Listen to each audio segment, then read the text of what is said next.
Shalom, selamat sore Bapak Ibu sekalian yang terkasih dimanapun Anda berada. Kita mulai lagi belajar pada sore hari ini. Dan apa kabar semuanya? Saya berharap kita tetap kuat dan tabah dan percaya akan janji Tuhan bahwa ada masa depan yang gilang gemilang bagi kita semuanya. Mari kita satu dalam doa. Bapa dalam surga, kami mengucap syukur untuk kesempatan yang luar biasa di mana Engkau senantiasa mau berbicara kepada kami semua. Kami perlu Engkau Tuhan. Kami perlu Engkau Roh Kudus. Oleh karena itu urapi setiap kami. Dan biarlah kami boleh mengerti apa yang hendak Engkau ajarkan kepada kami melalui firman-Mu. Terima kasih untuk kekuatan yang baru yang selalu Engkau berikan kepada kami. Kami mau Tuhan senantiasa menjadi pelaku akan firman Tuhan dan mengalami berkat-berkat yang luar biasa seperti yang Tuhan janjikan. Di dalam nama Tuhan Yesus kami berdoa dan mengucap syukur. Haleluya. Amin. Saudara, sore hari ini kita akan belajar bersama-sama semuanya, yaitu bagaimana untuk membangun masa depan. Ya, itu adalah judul khotbah yang sore hari ini kita akan pelajari. Mungkin banyak di antara kita pada saat-saat yang terjadi sekeliling ini, kita menjadi takut, khawatir, sedih, ya, frustasi, menjadi lelah, emosi, bahkan putus asa. Menunggu kapan semuanya ini akan berakhir. Ya, seolah-olah semuanya berputar dan berputar dan berputar tanpa ujungnya kita mengenal dan mengetahui kapan berhentinya.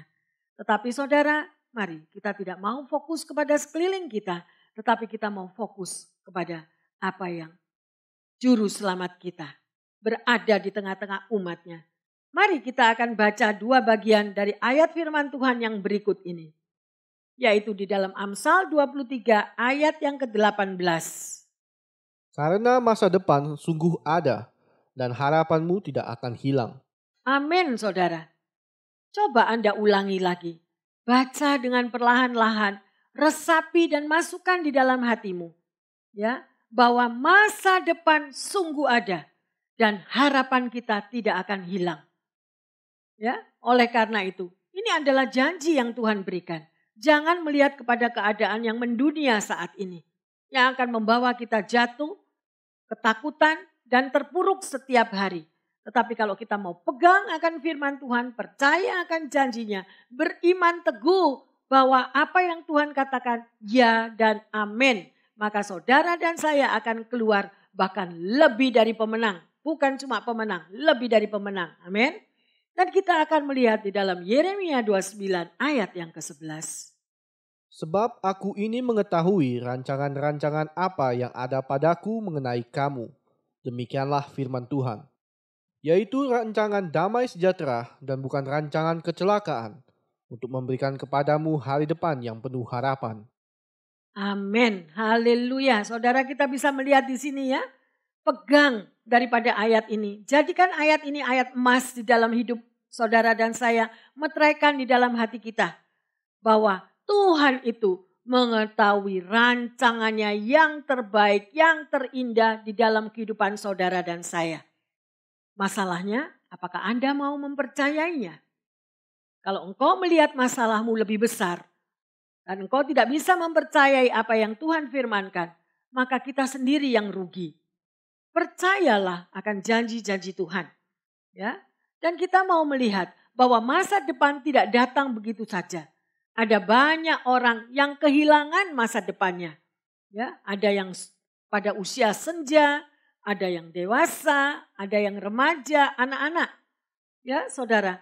Oleh karena itu perhatikanlah bahwa masa depan perlu dibangun dari saat ini.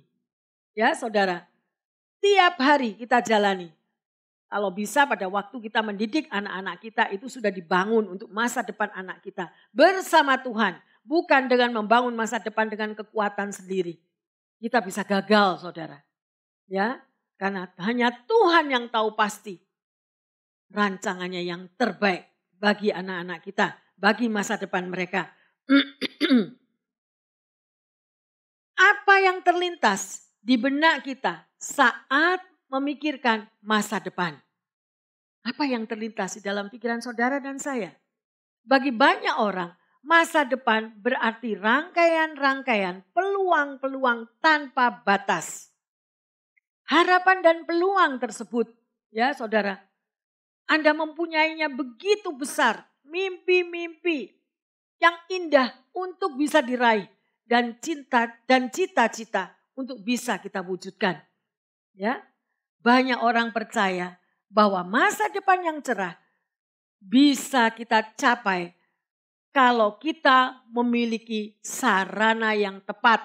Misalnya uang yang banyak, kualifikasi akademik yang hebat, kemampuan pribadi dan sebagainya. Orang pun rela menginvestasikan semuanya waktu itu. Karena dengan harapan bisa memastikan bahwa masa depan yang cerah akan terjadi. Ya, sebuah usaha yang masuk akal secara pikiran manusia, bukan? Namun, jika kita pikirkan kembali, ada bahaya keangkuhan yang tersembunyi di balik berbagai mimpi yang kita punya. Ini bisa mempengaruhi hubungan kita dengan Tuhan dan menghambat kita untuk menjalani kehidupan yang mencerminkan Kristus. Kita akan pelajari beberapa prinsip di saat kita berusaha untuk menemukan dan membangun masa depan. Ya saudara, oleh karena itu setiap kali ya firman mengatakan libatkan Tuhan di dalam segala perencanaan kita.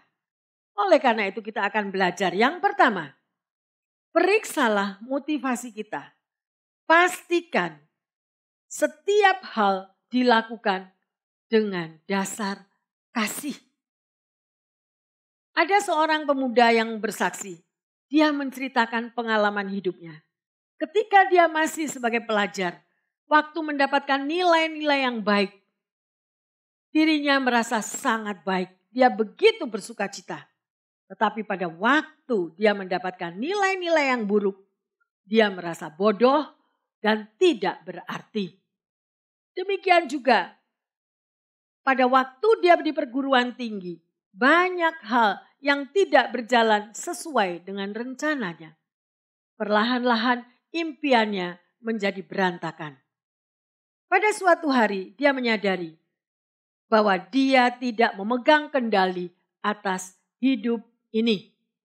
Segala sesuatu yang dia rasakan itu kosong dan tidak berarti. Dan pada waktu itu dia memutuskan untuk pergi ke gereja. Mencari pertolongan Tuhan. Dia bertanya kepada Tuhan. Masa depan seperti apa yang akan Engkau berikan kepadaku Tuhan? Masih adakah masa depan yang tersisa bagiku?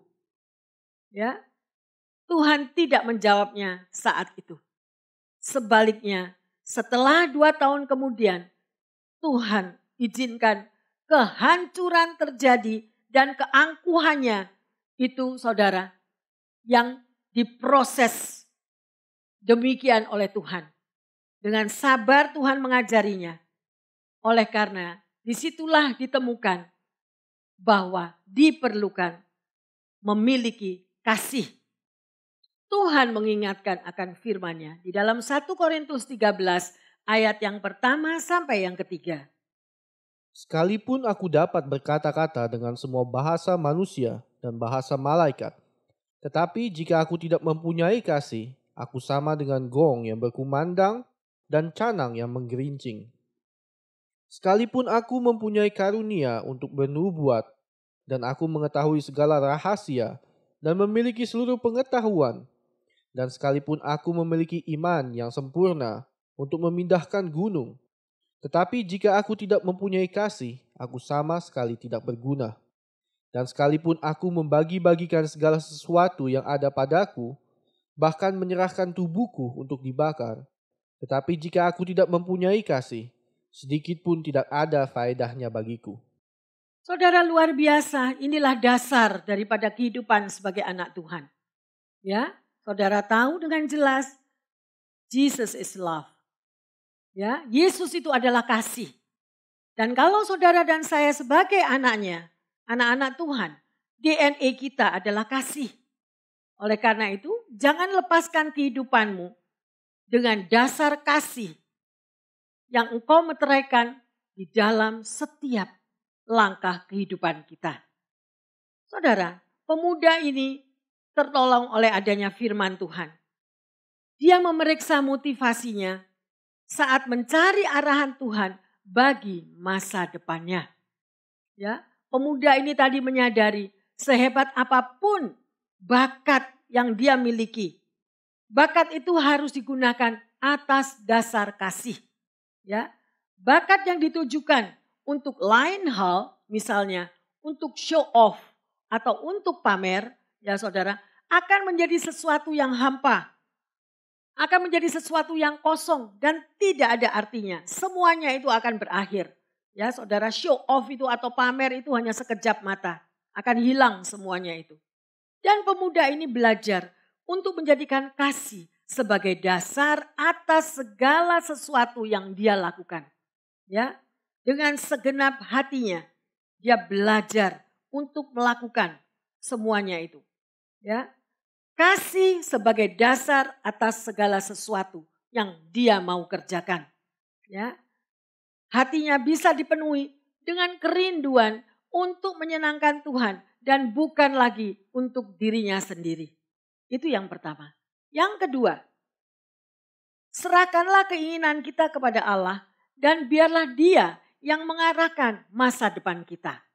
Saudara, jadi kembali lagi, bukan dengan kuat dan gagahnya kita, tetapi kita mau libatkan Tuhan dan menyerahkan semua di dalam tuntunan Tuhan. Maka Tuhan yang akan menuntun jalan hidup saudara dan saya. Kembali kepada cerita pemuda ini tadi. Setelah dia lulus sekolah, dia berusaha mencari pekerjaan di bidang studinya. Ternyata Tuhan malah menuntunnya untuk bekerja sebagai guru sekolah dasar. Sangat berlawanan sekali dengan apa yang dulunya dia mau. Ya, awalnya dia takut dan tidak dapat melakukan pekerjaannya itu dengan baik. Namun atas kasih karunia Tuhan, dia dapat belajar dan berinteraksi dengan anak-anak dan bahkan dapat mengasihi mereka. Ya, Tuhan luar biasa di dalam menuntun hidupnya. Seiring berjalannya dengan waktu, dia semakin bisa memahami keadaan dirinya. Dengan lebih baik, Tuhan perlahan-lahan mengubah hatinya yang dulunya dingin dan tidak punya ruang buat orang lain menjadi hati yang penuh mengasihi Tuhan dan mengasihi sesamanya. Ya, Tuhan bahkan meletakkan beban khusus di hatinya untuk anak-anak, sehingga dia kemudian bergabung dengan pelayanan anak-anak di gereja temannya. Saudara, sungguh jalan Tuhan itu melampaui daripada pikiran dan kemauan jalan kita sendiri. Meski kita tidak dapat memahami rencananya secara penuh. Ya, namun Tuhan senang melihat kita berada di dalam proses Tuhan. Ketika kita mau menuruti jalan yang ditunjukkan oleh Tuhan, kita akan melihat apa yang Tuhan sediakan di dalam kehidupannya. Mari kita lihat di dalam Amsal 3 ayat 5 dan 6. Percayalah kepada Tuhan dengan segenap hatimu, dan janganlah bersandar kepada pengertianmu sendiri. Akuilah Dia dalam segala lakumu, maka Ia akan meluruskan jalanmu. Amin, saudara. Mari kita melakukan firman ini. Akuilah Tuhan di dalam segala lakumu. Berapa banyak kita yang memakai langkah jalan hidup sendiri dan bahkan tidak mengakui, tidak dapat mengakui kalau Tuhan itu yang memimpin jalan hidupnya. Ya saudara, karena semuanya itu terjadi daripada keangkuhan hidup. Ya, oleh karena itu kembalilah senantiasa firman Tuhan menjadi fondasi dan landasan di dalam kehidupan saudara dan saya. Dalam pengejaran kita akan masa depan, godaan untuk mengandalkan diri sendiri itu sangat besar, saudara. Aku yang menentukan masa depanku. Jadi dengan ketetapan apapun, udah tidak mau dengar lagi, tidak menunggu waktunya Tuhan, tidak menunggu tuntunan Tuhan. Ya, dan itu saudara, mengandalkan kekuatan sendiri. Lebih mudah untuk membuat rencana-rencana sendiri daripada mau menunggu waktu yang Tuhan dan rencana Tuhan. Bapak, Ibu, Saudara-saudari yang terkasih sekalian, ingatlah bahwa kita ini buatan Allah. Dan dialah satu-satunya pribadi yang paling tahu akan jalan hidup yang terbaik yang akan kita tempuh. Ketika kita dengan rendah hati mencari dan mentaati kehendaknya, kita akan dimampukannya untuk hidup menurut rancangannya. Hidup di dalam iman dan ketaatan kepadanya. Maukah kita mau memberikan waktu bagi Tuhan yang menuntun hidupmu? Berikan kesempatan biar Roh Kudus yang beracara sehingga kita tidak salah melangkah. Yang ketiga, belajarlah untuk memperhatikan kebutuhan orang-orang di sekitarmu. Jangan hanya sibuk untuk ambisi dan masa depan kita sendiri. Ya, seseorang bercerita, dia selalu sibuk berusaha untuk menggapai impian-impiannya sendiri dan sebagai akibatnya dia mengabaikan bahkan menyakiti orang lain dan keluarganya. Saudara, mari kita lihat di dalam Filipi 2 ayat yang ketiga dan keempat. Dengan tidak mencari kepentingan sendiri atau puji-pujian yang sia-sia. Sebaliknya, hendaklah dengan rendah hati yang seorang menganggap yang lain lebih utama daripada dirinya sendiri. Dan janganlah tiap-tiap orang hanya memperhatikan kepentingannya sendiri, tetapi kepentingan orang lain juga. Saudara, inilah yang Tuhan mau, inilah yang Tuhan kehendaki di dalam hidup saudara dan saya. Ya, tidak mencari kepentingan sendiri, tidak berharap puji-pujian karena Tuhan tahu ya bahwa manusia itu senang dipuji, senang diangkat-angkat ya saudara. Tetapi Tuhan yang mau lihat, adakah kerendahan hati di dalam menjalani hidup ini sebagai anak Tuhan. Ya, dan kita tidak mau egois, only me, I, mine, hanya untuk kepentingan diri sendiri. Saudara, kebenarannya dunia yang berputar yang ada ini tidak hanya berputar untuk diri kita sendiri. Masa depan tidak hanya melibatkan untuk diri kita sendiri, tetapi juga untuk orang-orang yang ada di sekitar kita. Daripada menghabiskan seluruh waktu dan energi hanya demi mengejar kehidupan yang kita anggap lebih baik, yang ada kalanya menimbulkan konflik ya dengan orang lain, akan jauh lebih baik bila kita belajar menyampingkan kepentingan kita sendiri dan melayani sesama dengan rendah hati. Saudara, itu pilihan ada di dalam tangan kita. Apa yang saudara pilih saat ini? Mari kita lihat Filipi 2 ayat yang ke-5 sampai ke-7. Hendaklah kamu dalam hidupmu bersama menaruh pikiran dan perasaan yang terdapat juga dalam Kristus Yesus, yang walaupun dalam rupa Allah, tidak menganggap kesetaraan dengan Allah itu sebagai milik yang harus dipertahankan, melainkan telah mengosongkan dirinya sendiri dan mengambil rupa seorang hamba dan menjadi sama dengan manusia. Saudara, alangkah baiknya kalau kita meneladani apa yang Yesus lakukan. Ya, pada waktu Yesus datang di dunia, dia dengan rendah hati menjadikan dirinya sebagai seorang yang melayani dan menyelesaikan misi yang diberikan Allah Bapa.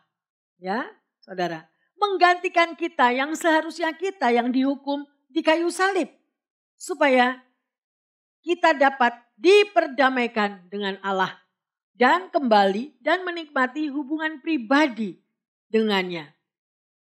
Saat ini saudara, kita mengikuti jejak teladan Yesus. Maukah kita menurutinya? Pilihan yang manakah yang akan Anda lakukan? kita akan menjadi lebih peka dengan kebutuhan sesama dan dapat belajar mengasihi orang lain kalau kita meneladani apa yang sudah dilakukan oleh Yesus. Ya, masa depan yang Tuhan sediakan bagi kita jauh melampaui masa depan yang kita rancangkan sendiri. Ya, saudara, karena banyak orang yang sudah dengan ambisinya yang luar biasa, enggak Tuhan-Tuhanan, tidak apapun, jalan sendiri, sukses sendiri, saudara, dan begitu bangga akan apa yang dia bisa raih. Ya, tetapi pada saatnya, pada waktunya kita akan melihat betapa proses Tuhan akan terjadi dalam hidupnya. Ya, saudara, kita akan melihat Tuhan merancangkan kita untuk hidup di dalam kekekalan. Yang ada di dalam hati kita jauh lebih penting baginya daripada apa yang kita tampilkan di luar. Ya, saudara, ujilah hatimu. Apakah kita memiliki motivasi-motivasi yang benar dalam mempersiapkan masa depan? Janganlah kita tergoda akan janji-janji kosong yang diberikan oleh dunia ini. Mari kita lihat di dalam Roma 12 ayat yang kedua. Janganlah kamu menjadi serupa dengan dunia ini, tetapi berubahlah oleh pembaharuan budimu, sehingga kamu dapat membedakan manakah kehendak Allah, apa yang baik, yang berkenan kepada Allah, dan yang sempurna. Saudara, ini yang sangat penting di dalam kehidupan seorang anak Tuhan. Kita bisa membedakan apa yang menjadi kehendak Allah atau kehendak kita sendiri. Saudara bebas memilih. Anda boleh memiliki kehendak sendiri. Tetapi alangkah baiknya kalau kita melibatkan Tuhan. Kalau kita melibatkan Tuhan, kita sudah tahu hasilnya pasti baik. Tapi kalau kita mengandalkan kekuatan sendiri, apa yang kita rancangkan pasti baik. Belum tentu, saudara. Belum tentu semuanya bisa menjadi gagal. Oleh karena itu berhati-hatilah. Ya, jangan kita menjadi serupa dengan dunia ini. Yang keempat, milikilah karakter ilahi. Kita baca di dalam Matius 25 ayat yang ke-21. Maka kata tuannya itu kepadanya, baik sekali perbuatanmu itu, hai hambaku yang baik dan setia. Engkau telah setia dalam perkara kecil, aku akan memberikan kepadamu tanggung jawab dalam perkara yang besar. Masuklah dan turutlah dalam kebahagiaan Tuanmu.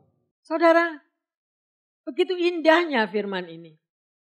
Saudara baca lagi berulang-ulang. Ya.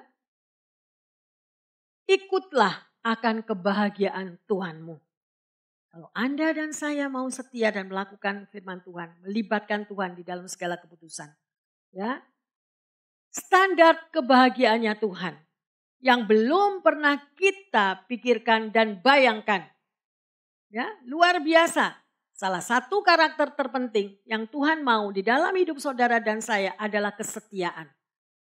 Ya. Orang pikir setia itu tidak berbuat apa-apa. Asal tidak kemana-mana, asal selalu bersama-sama, itu setia. Ya saudara.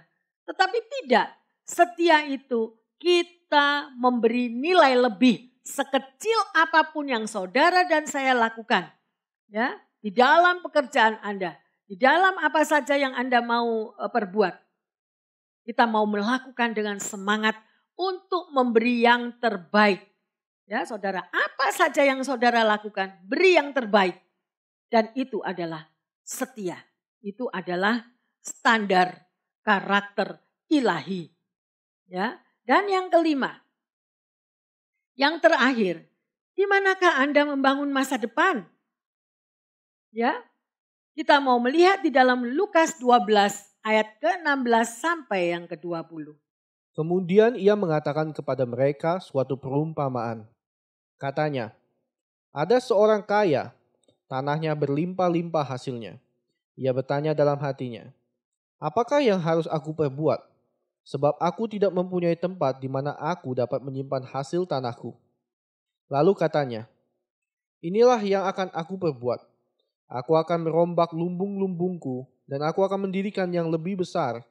Dan aku akan menyimpan di dalamnya segala gandum dan barang-barangku.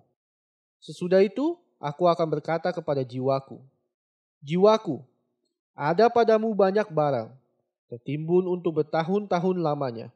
Beristirahatlah, makanlah, minumlah, dan bersenang-senanglah. Tetapi firman Allah kepadanya, "Hai engkau orang bodoh, pada malam ini juga jiwamu akan diambil daripadamu, dan apa yang telah kau sediakan, untuk siapakah itu nanti?" Saudara, firman Tuhan ini sangat jelas dan nyata. Ya, dan perumpamaan ini benar-benar terjadi.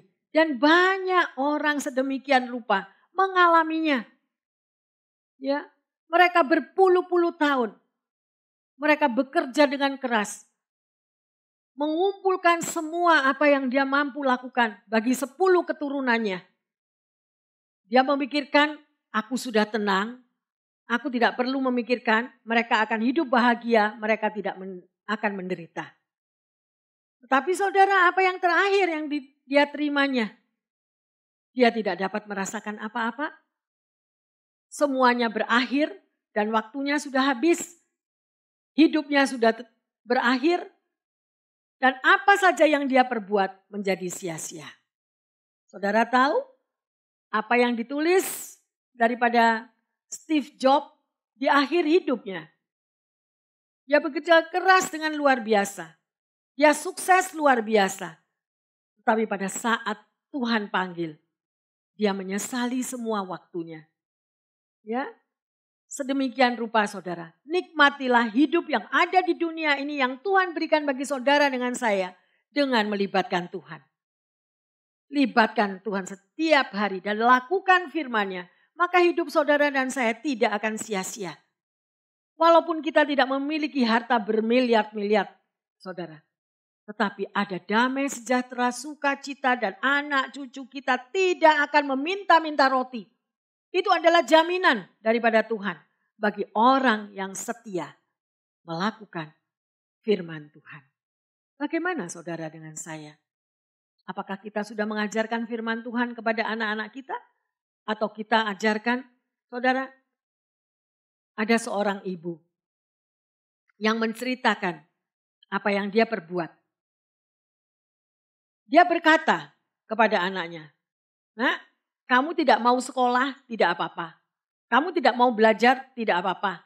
Tetapi yang penting, kamu sukses, kamu bisa cari duit, kamu bisa berbisnis. Mama kasih modal kamu berapa miliar. Lakukan itu semuanya. Pokoknya kamu harus jadi miliarder." Saudara, sedemikian rupa yang ditanamkan hanyalah materi dan materi dan materi. Tapi tidak ada landasan akan firman Tuhan.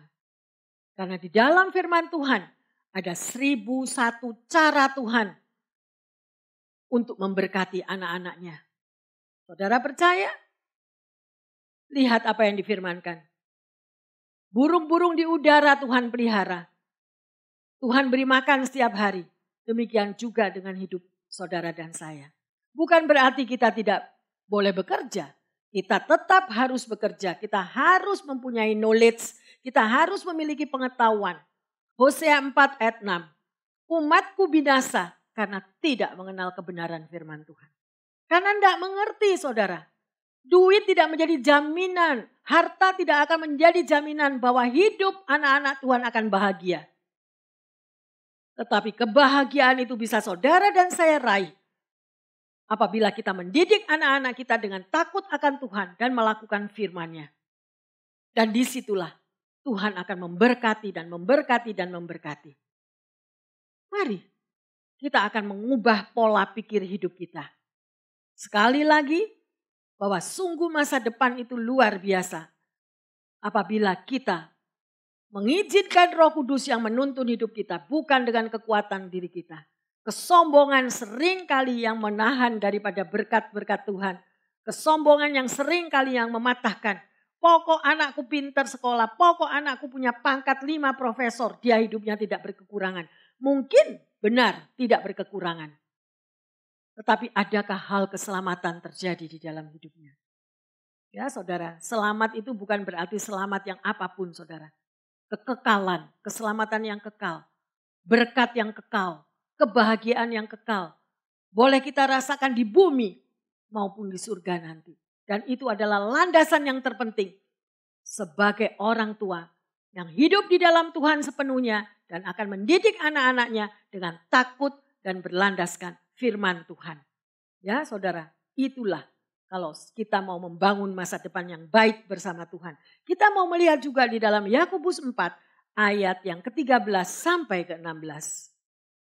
Jadi sekarang, hai kamu yang berkata, hari ini atau besok kami berangkat ke kota Anu, dan di sana kami akan tinggal setahun dan berdagang serta mendapat untung. Sedang kamu tidak tahu apa yang akan terjadi besok. Apakah arti hidupmu? Hidupmu itu sama seperti uap yang sebentar saja kelihatan, lalu lenyap. Sebenarnya kamu harus berkata, jika Tuhan menghendaki, kami akan hidup dan berbuat ini dan itu. Tetapi sekarang kamu memegahkan diri dalam congkakmu, dan semua kemegahan yang demikian adalah salah. Saudara, kita sudah mendengar sendiri, Anda baca kembali. Ya, kecongkakan. Ya, saudara. Mari. Ini masih ada waktu untuk kita mau melakukan firman Tuhan. Milikilah konsep untuk membangun masa depan yang benar. Ya, kalau kita sudah memiliki konsep yang benar mengenai masa depan, maka sekarang, saudara, perlu melibatkan Tuhan di dalam segala perencanaan dan keputusan. Sekali-kali jangan berjalan sendiri. Ya, sekalipun knowledge Anda sudah top di atas segala-galanya, tetap melibatkan Tuhan. Saudara, hukum alamiah adalah siapa yang rajin, maka dia akan menjadi kaya. Yang malas akan menjadi miskin. Hal inilah saudara yang menyebabkan beberapa orang yang percaya ya dengan kekuatannya sendiri. Walau tanpa melibatkan Tuhan. Ya, saudara. Di sini kita melihat sehingga mengandalkan kekuatannya sendiri di dalam merencanakan apa saja yang dia perbuat untuk masa depannya. Perlu tanya Tuhan? No way. Jalan terus, jalan sendiri, aku sudah diajarin. Menurut pengalaman temanku, menurut pengalaman tetangga, menurut apapun pengalaman dunia. Saudara, it's okay kalau Anda mau melakukan hal itu. Dan lihatlah nanti di dalam proses apa yang terjadi. Tapi mari kita mau belajar apa yang Tuhan ingin terjadi dalam hidup saudara dan saya. Yang Tuhan kehendaki dari kita orang percaya. Seperti apa yang kita baca di Lukas dan Yakobus tadi, saudara. Ya, sudah ada contoh-contohnya. Yang pertama, jangan menjadi tamak seperti orang kaya yang bodoh. Kita melihat di dalam 1 Timotius 6 ayat 9 dan yang ke-10. Tetapi mereka yang ingin kaya terjatuh ke dalam pencobaan, ke dalam jerat dan ke dalam berbagai-bagai nafsu yang hampa dan yang mencelakakan, yang menenggelamkan manusia ke dalam keruntuhan dan kebinasaan. Karena akar segala kejahatan ialah cinta uang. Sebab oleh memburu uanglah beberapa orang telah menyimpang dari iman dan menyiksa dirinya dengan berbagai-bagai duka. Saudara, mungkin Anda setelah membaca ayat ini, saudara akan bertanya, pendeta atau pastor, gak lihat situasi yang mendunia saat ini? Semua bisnis saya sudah bangkrut, sudah hancur. Apalagi yang harus kita perbuat? Kita nggak tahu lagi apa saja yang bisa kita lakukan. Ya saudara. Tapi di sini dikatakan, jangan menjadi tamak. Sekalipun situasi yang mendunia ini sudah menghancurkan bisnis kita. Tuhan izinkan ini terjadi suatu proses. Kembalilah kepada Tuhan. Mintalah tuntunan Roh Kudus. Ya saudara, libatkan Tuhan setiap hari. Supaya ada tuntunan yang membawa apa yang harus atau yang masih sisa yang ada dalam diri kita. Dan kita mau perbuat. Dan Tuhan mampu membuat semuanya itu. Di dalam krisis yang mendunia, Anda boleh mengalami kesuksesan. Banyak cerita yang terjadi. Banyak kesaksian yang terjadi. Justru melalui krisis yang mendunia ini. Ya. Open heaven terjadi. Apa artinya open heaven? Berkat-berkat Tuhan dicurahkan. Dengan adanya krisis yang seperti ini, secara mata manusia tidak bisa memikirkannya. Tetapi bersama Tuhan, firman-Nya ya dan amin, Tuhan sanggup mengadakan dari yang tidak ada menjadi ada. Oleh karena itu saudara, sekali lagi, jangan menjadi tamak, tapi berjalanlah bersama Tuhan. Dia akan memberkati dari yang kecil. Dan Tuhan akan melipat kali gandakan. Bagaikan 2 ikan 5 roti menjadi berbakul-bakul di dalam hidupmu. Anda tidak akan berkekurangan. Tuhan izinkan proses mendunia. Supaya kita tidak menjadi angkuh dan berdiri dengan kekuatan sendiri. Tetapi kita mau kembali kepada Tuhan. Peluk Dia setiap hari. Ucapkan syukur, terima kasih Tuhan kalau aku masih boleh ada hari ini. Dan aku akan melihat kemuliaan-Mu. Aku akan melihat kebesaran kuasa-Mu. Dan Engkau akan memberkati seluruh keluargaku. Bisakah kata-kata itu Anda ucapkan? Atau cuma sumpah serapah? Atau cuma kecewa, bersungut-sungut, emosi di tengah keluarga, tidak ada damai sejahtera, saling menyalahkan. Tidak akan membawa kita jalan keluar yang baik. Kembali, bertobatlah. Dan lakukan firman Tuhan. Ya saudara. Yang kedua, jangan menyepelekan Tuhan dalam merancangkan masa depan. Dan jangan meninggalkan Tuhan.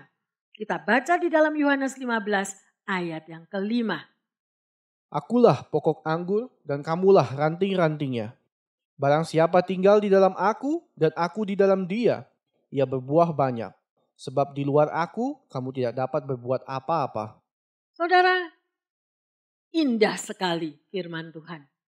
Ya saudara, dan itu menjadi kekuatan bagi saya. Saya harap juga menjadi kekuatan bagi Anda yang mendengarkan dimanapun Anda berada. Ya, di luar Tuhan, saudara tidak bisa berbuat apa-apa. Ayo saudara, libatkan Tuhan, kasihilah Tuhan Allahmu. Seperti Tuhan sudah membentuk Anda dan saya sejak di dalam kandungan orang tua. Dasarnya adalah kasih Bapa. Dia mati di kayu salib, mengorbankan dirinya supaya Anda dan saya bisa hidup. Ya, hidup di dalam kemerdekaan, hidup di dalam berkat, hidup di dalam kelimpahan dan kecukupan. Mungkin Anda protes. Mana pendeta atau pastor? Buktinya situasi yang mendunia. Keluarga saya ada yang sudah dipanggil. Mereka mengalami situasi yang menyedihkan semuanya. Saudara, kembalilah. Percayalah kepada Tuhan. Kalau ada keluarga Anda yang sudah dipanggil oleh Tuhan. Karena Tuhan Yesus tahu bahwa waktunya sudah tiba. Tuhan sudah rindu keluarga yang dipanggil itu kembali di dalam pelukannya. Yang belum selesai adalah saudara dan saya. Ya, semua itu adalah bisnisnya Tuhan. Tetapi kalau saudara dan saya masih ada di dunia sampai hari ini untuk menjadi berkat, untuk menjadi terang dan melibatkan Tuhan, maka hidup Anda akan berbuah-buah, fruitful bersama dengan Tuhan. Ya, tetapi syaratnya di luar Tuhan, Anda dan saya tidak bisa berbuat apa-apa. Kita ini ranting, saudara. Melekatlah kepada pokok anggur itu. Maka kita akan berbuah luar biasa. Ya, saat ini kita semua sedang menuju masa depan, saudara. Dan jangan pernah coba untuk tidak melibatkan Tuhan. Dan coba memakai konsep duniawi untuk meraih masa depan. Ya, saudara. Supaya kemurahan Tuhan terjadi di dalam hidup saudara dan terus melimpah dan melimpah dan melimpah. Dan Anda menjadi saksinya. Kalau kita ada sampai hari ini, ada maksud Tuhan. Kalau saudara boleh berada hingga hari ini, melihat semua situasi mendunia ini, pasti Tuhan akan berbicara. Ada apa di tengah dunia yang kemelut ini? Ya, mungkin saudara melihat hanya sebagai penonton, tetapi berkat terus dan terus melimpah di dalam kehidupan Anda. Ya, dengan satu syarat, kita melekat kepada pokok anggur itu. Sehingga kita akan berbuah-buah dengan lebat. Mari kita mau melihat di dalam Mazmur 127 ayat yang pertama dan kedua. Nyanyian ziarah Salomo. Jikalau bukan Tuhan yang membangun rumah, sia-sialah usaha orang yang membangunnya. Jikalau bukan Tuhan yang mengawal kota, sia-sialah pengawalan berjaga-jaga. Sia-sialah kamu bangun pagi-pagi dan duduk-duduk sampai jauh malam, dan makan roti yang diperoleh dengan susah payah. sebab ia memberikannya kepada yang dicintainya pada waktu tidur. Saudara, firman Tuhan nyata, indah, luar biasa. Jikalau bukan Tuhan yang membangun rumah, sia-sialah usaha orang yang membangunnya. Ya, jadi berarti saudara harus melibatkan Tuhan. Sekalipun Anda profesor untuk membangun sebuah menara yang besar, ya, tetap libatkan Tuhan. Jikalau bukan Tuhan yang mengawal kota, sia-sialah orang yang berjaga-jaga. Ya, semua pegawainya berjaga-jaga. Karena firman Tuhan juga mengatakan, sia-sia perlindungan manusia. Hanya perlindungan Tuhan yang membuat saudara dan saya selamat. Ya, di dalam situasi yang mendunia ini, saudara mau menjaga apapun keluargamu. Dengan kekuatan kita sendiri, mungkin saudara mampu untuk membayar bodyguard. Ya, daripada segala perampokan, dari segala situasi orang-orang jahat. Ya, tetapi firman-Nya mengatakan sia-sia. Ya, sia-sia kita mengandalkan kekuatan sendiri. Tetapi hanya perlindungan Tuhan. Tuhan sanggup mengirimkan bala tentara pasukan malaikat surgawi untuk mengepung, untuk mengelilingi keluarga Anda, bisnis Anda, anak-anak kita semuanya. Ya, juga dikatakan, sia-sialah kamu bangun pagi-pagi dan duduk-duduk sampai jauh malam. Makan roti dengan susah payah, bekerja dengan keras artinya. Sebab ia memberikannya kepada yang dicintainya pada waktu tidur. Anda bisa protes. Nggak fair dong pastor. Kita yang kerja susah payah. Bukannya kita yang diberkati. Tetapi justru diberikan kepada mereka yang hanya tidur-tiduran. Hanya yang malas-malasan. Bukan itu saudara. Yang dikatakan di sini adalah pada waktu tidur. Orang ini pasti anak Tuhan yang percaya kepada Tuhan. Yang melibatkan Tuhan di dalam setiap kehidupannya sendiri. Setiap hari. Artinya di sini dikatakan diberikannya kepada yang dicintainya. Saya percaya bahwa orang yang dicintai oleh Tuhan adalah mereka yang melakukan firman Tuhan. Yang rendah hati, tidak ada kesombongan. Dan mau memikirkan untuk sesamanya. Ya saudara. Dan itu berkatnya diberikan pada waktu tidur. Bukan berarti orang itu terus tidur. No, apa artinya tidur? Tidur itu artinya menyerah total. Tidak ada kekuatan diri lakinya. Penyerahan total adalah kunci dari mujizat. Penyerahan total di mana Anda tidak lagi mengagungkan dirimu sendiri. Tidak lagi memakai kekuatanmu sendiri. Menyerah, berserah sepenuhnya kepada Tuhan. Disitulah mujizat akan dinyatakan. Maukah kita menyerah kepada Tuhan saudara? Bukan menyerah kepada titlemu. Bukan menyerah kepada kekuatanmu. Tetapi menyerah kepada Tuhan dengan pengucapan syukur. Mengapa Daud begitu sangat dicintai oleh Tuhan Yesus? Karena Daud sangat menggetarkan hati Tuhan. Sekalipun dia pernah berbuat dosa. Sekalipun banyak kesalahan dari Raja Daud. Tetapi Daud menggetarkan hati Tuhan. Dia menjadi orang yang sangat dicintainya. Maukah saudara menjadi orang yang dicintai oleh Tuhan? Dan melakukan penyerahan total, pasrah. Berserah sepenuhnya, maka mujizat dinyatakan. Saudara-saudari Bapak Ibu yang dikasihi Tuhan, mari libatkan Tuhan di dalam membangun masa depan. Maka kita tidak akan kecewa, tetap tekun dan tabah di dalam proses kehidupan. Di mana situasi di sekeliling kita yang tidak menentu. Tetapi percayalah dengan segenap hatimu, Tuhan yang lebih besar dari masalah Anda. Dari masalah yang mendunia ini, dia akan pegang kendali semuanya. Tidak ada satupun yang tahu akan hari esok. Tetapi di Yeremia 29 ayat 11 tadi sudah dikatakan, Tuhan tahu pasti setiap pribadi. Tuhan tahu pasti siapa Bapak, Ibu, Saudara-saudari sekalian yang mendengarkan firman Tuhan ini. Mari bersama dengan saya. Kita akan menyembah lagu ini sebagai doa. Buka hatimu, kita menyerah total. Pasrah saudara. Menyerah, libatkan Tuhan.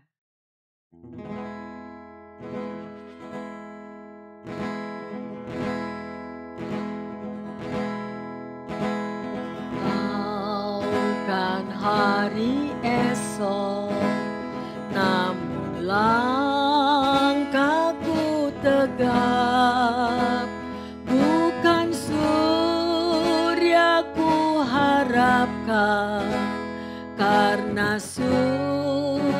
akan lenyap. Oh tiada ku gelisah akan masa menjelang. Ku berjalan serta Yesus, maka hatiku tenang. Amin. Banyak hal yang ku pahami dalam masa menjelang, tapi terang bagiku ini tangan Tuhan yang pegang. Banyak hal tak ku pahami dalam masa menjelang, tapi terang bagiku ini tangan Tuhan yang pegang. Mari saudara menyembah bersama saya. Kau kan hari esok, namun langkahku tegap. Bukan surya ku harapkan, karena surya kan lenyap. Oh tiada ku gelisah akan masa menjelang. Ku berjalan serta Yesus, karena surya kan lenyap.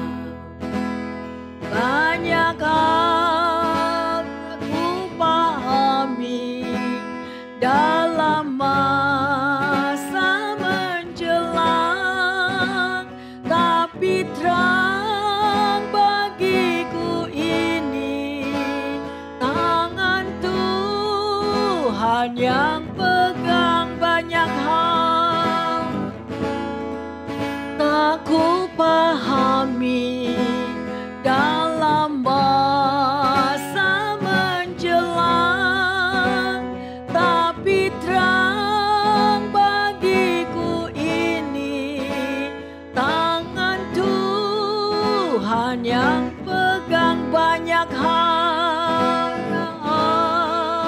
tak ku pahami dalam masa menjelang, tapi terang bagiku ini tangan Tuhan yang pegang. Tangan Tuhan, tangan Tuhan yang pegang. Tangan Tuhan yang pegang. Terima kasih Bapa dalam surga. Kami percaya bahwa tangan Tuhan yang akan pegang setiap anak-anak-Mu dimanapun kami berada. Bapa, kami sudah belajar bahwa kami mau menyerahkan masa depan kami. Karena kami tidak tahu akan hari esok. Tidak ada seorang pun yang tahu apa yang akan terjadi Bapa. Tetapi kalau kami percaya kepadamu, bahwa kami mampu berjalan melangkah dengan tegap. Dan hati kami tidak perlu gelisah dan takut, karena Engkau beserta dengan kami. Roh-Mu yang dahsyat dan besar menguasai setiap anak-anak Tuhan dimanapun kami berada.